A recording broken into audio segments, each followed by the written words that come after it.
Hello मित्रों। जैसा कि मैंने वादा किया था कि मैं आपके सिविल सर्विसेज की तैयारी से संबंधित बीच बीच में वीडियो डालता रहूँगा, और बीच में मैंने 2-3 वीडियो डाला भी था। रिस्पांस बहुत अच्छा रहा और मैं चाहता हूँ कि आप लोग ऐसे ही रिस्पांस देते रहेंगे, तो मैं बीच बीच में ऐसे ही वीडियो बनाता रहूँगा। फर्स्ट ऑफ ऑल, आप सबको नए वर्ष की हार्दिक शुभकामनाएँ। आप लोग अच्छा करें, और जहाँ तक मुझसे ज़रूरत होगी मेरी हेल्प की, आप लोग बेझिझक बोलिए।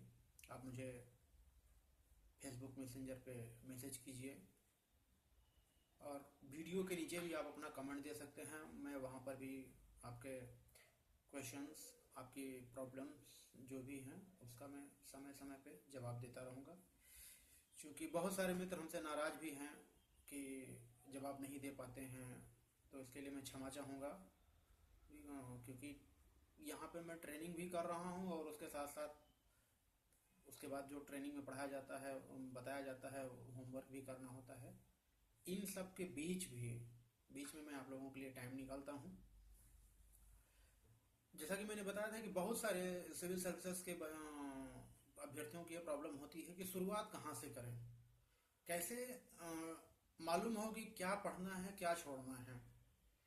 मित्रों, मैं सबसे पहले आपको बता दूं कि आप चाहे बीए किए हों, चाहे बीएससी किए हों, चाहे बीकॉम किए हों, सबका अपना एक स्ट्रेंथ होता है, सबका अपना एक महत्व होता है।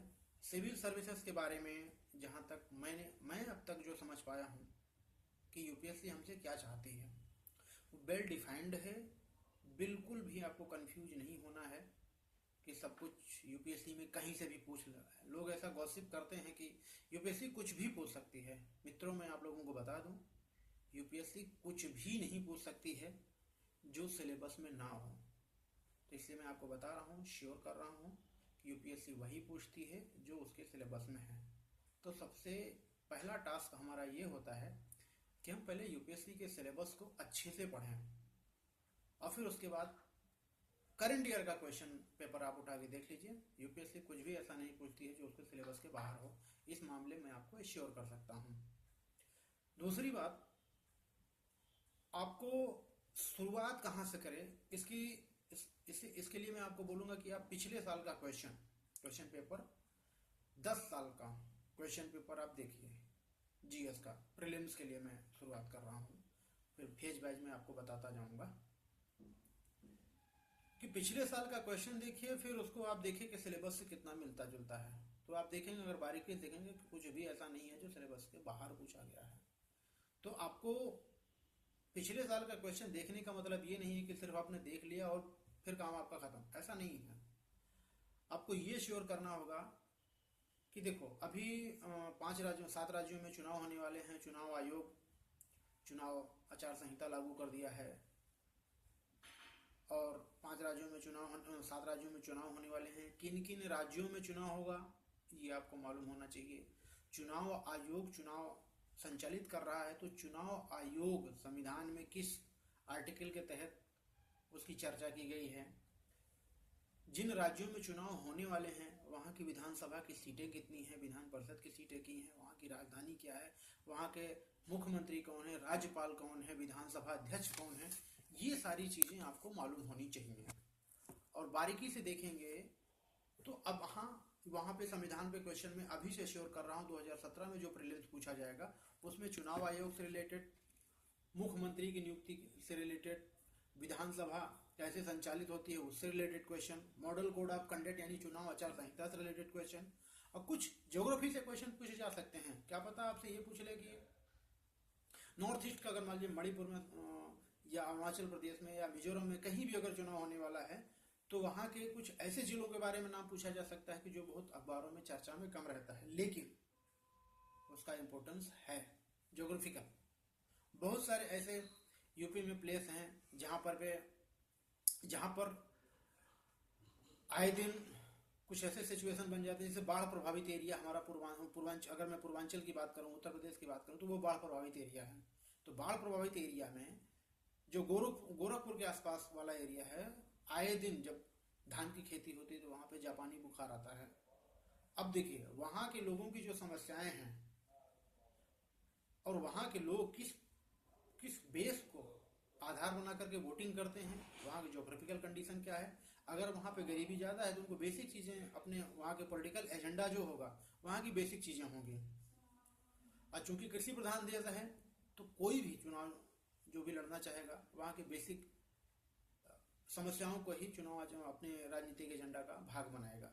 तो आपको ये देखना है कि ज्योग्राफी हमारी कैसे पॉलिटी से कनेक्ट हो जाती है और पॉलिटी हमारी ज्योग्राफी को आधार बना करके कैसे पॉलिटिकल माइलेज पा जाती है। उत्तर प्रदेश का बॉर्डर किन किन राज्यों से मिलता है, कैसे मिलता है, और हमारा हाईवे सिस्टम क्या है, नेशनल हाईवे कहाँ से कहाँ तक जाता है यूपी में, या NH7 NH2 को कहाँ से कौन कैसे काटता है, इन सब चीज़ों को आपको बारीकी से देखने की जरूरत है। और ये सारी चीज़ें न्यूज़पेपर में हमेशा छपती रहती हैं, आती रहती हैं, आपको जस्ट पिकअप करना है।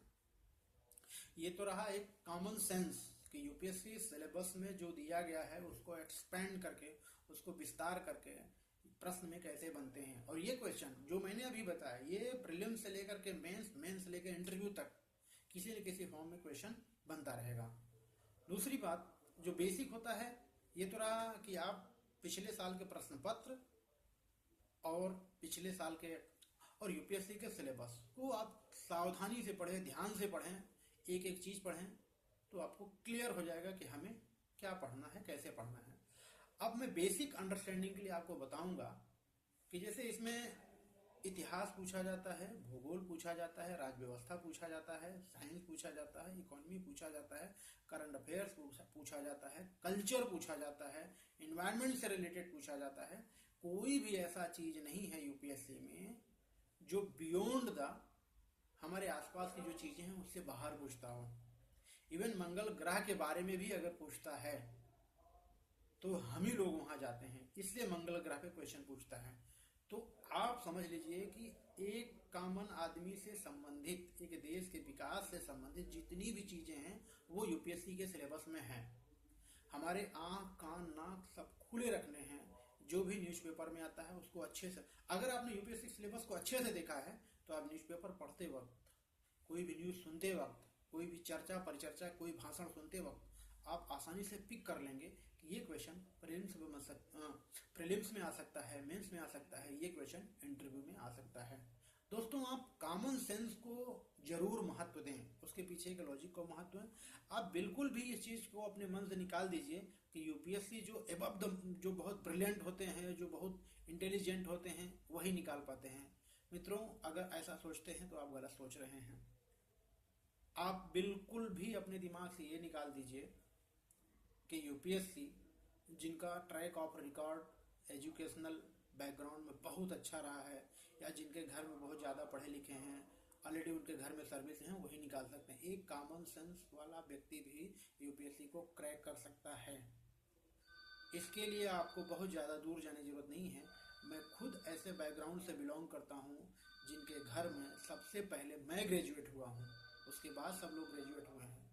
मेरा शैक्षिक बैकग्राउंड इतना अच्छा नहीं रहा है कि मैं यूपीएससी जैसे महान एग्जाम को क्रैक करने की भी सोचूं। तो अगर मैंने कर लिया है आप क्यों नहीं कर सकते, ये सोचिए। दूसरी बात, आप में जो कमियां हैं वो आप अभी भी दूर कर सकते हैं, भले ही आपका शैक्षिक बैकग्राउंड बहुत अच्छा नहीं है। इसके लिए सिर्फ मिनिमम क्वालिफिकेशन है आपका ग्रेजुएट होना। आप अपने मन में ये बैठा लीजिए कि यूपीएससी के सिलेबस आपने तैयार कर लिया, वो उसका रिक्वायरमेंट को आपने फुलफिल कर लिया तो आप यूपीएससी क्रैक कर सकते हैं, निकाल सकते हैं, ये मेरा आपका वादा है। इसी सेगमेंट के तहत मैं आपको इतिहास, ज्योग्राफी यानी भूगोल, पॉलिटी यानी राज्य व्यवस्था, साइंस यानी विज्ञान, इकोनॉमी अर्थात अर्थव्यवस्था के बारे में अलग अलग से 10-10 मिनट का, 15-15 मिनट का वीडियो बना के भेजेंगे। और किसमें कौन सी किताबें पढ़नी है, किसको कैसे प्रैक्टिस करना है, कैसे मेमोराइज करना है, कैसे चीज़ों को कम टाइम में कैसे चीज़ों को ग्रेस्प करना है, कैसे नोट्स बनाना है, उन सारी चीज़ों के बारे में मैं चर्चा करूँगा। इसी के तहत मैं आपको सबसे पहला करंट अफेयर्स को कैसे टैकल करें उसके बारे में आपको बताऊं। करंट अफेयर्स के लिए मित्रों आपको न्यूज़ सुनना है डेली। राज्यसभा टीवी आप देख सकते हैं, कोई प्राइवेट चैनल नहीं देखना है, एक स्तरीय न्यूज़पेपर आप पढ़िए। हिंदी मीडियम में दैनिक भास्कर पढ़ सकते हैं आप, अगर राजस्थान से राजस्थान पत्रिका पढ़ सकते हैं आप, अगर यूपी से हैं दैनिक जागरण पढ़ सकते हैं, हिंदुस्तान के एडिटोरियल पढ़ सकते हैं, और योजना कुरुक्षेत्र आप रेगुलर पढ़िए। और अगर आप इलाहाबाद रीजन से हैं, हिंदी मीडियम में, वहाँ बहुत अच्छे मटेरियल मिल जाते हैं करंट अफेयर्स के लिए। आप घटना चक्र पढ़ सकते हैं। दर्पण बिल्कुल मत पढ़िए, मैं नहीं कहूँगा दर्पण पढ़ने के लिए, क्योंकि वो उसमें यूपीएससी का मटेरियल बहुत कम होता है। वो पीसीएस के लिए, वनडे एग्जाम के लिए बहुत अच्छा होता है। आप क्रॉनिकल को रेगुलर पढ़िए, दोस्तों से चर्चा कीजिए, जितने भी करंट अफेयर्स में होते हैं आप पढ़ के आए हैं, आप दोस्तों से चर्चा कीजिए, आपका करंट अफेयर्स का पोर्शन तैयार हो जाएगा। और कोई भी प्रॉब्लम होती है, किसी को मीडियम की प्रॉब्लम है, किसी को हिंदी में प्रॉब्लम है, इंग्लिश में प्रॉब्लम है, किसी को इवन मैगजीन में भी क्या क्या पढ़ना है, क्या क्या छोड़ना है, उससे रिलेटेड कोई प्रॉब्लम है, आप मुझे यूट्यूब के नीचे जो कमेंट बॉक्स है उसमें आप अपना क्वेरीज बताइए। यूट्यूब के नीचे मैं इसलिए बोल रहा हूँ कि यूट्यूब के नीचे अगर आप देते हैं तो और लोग भी जब वीडियो देखते हैं तो उनको वो कमेंट देखते हैं, कमेंट में मैं जो आंसर करूंगा उनको भी फायदा हो सकता है, आपको तो फायदा होगा ही होगा। मित्रों, इसी के साथ मैं अपना ये सेशन यहीं समाप्त करता हूँ।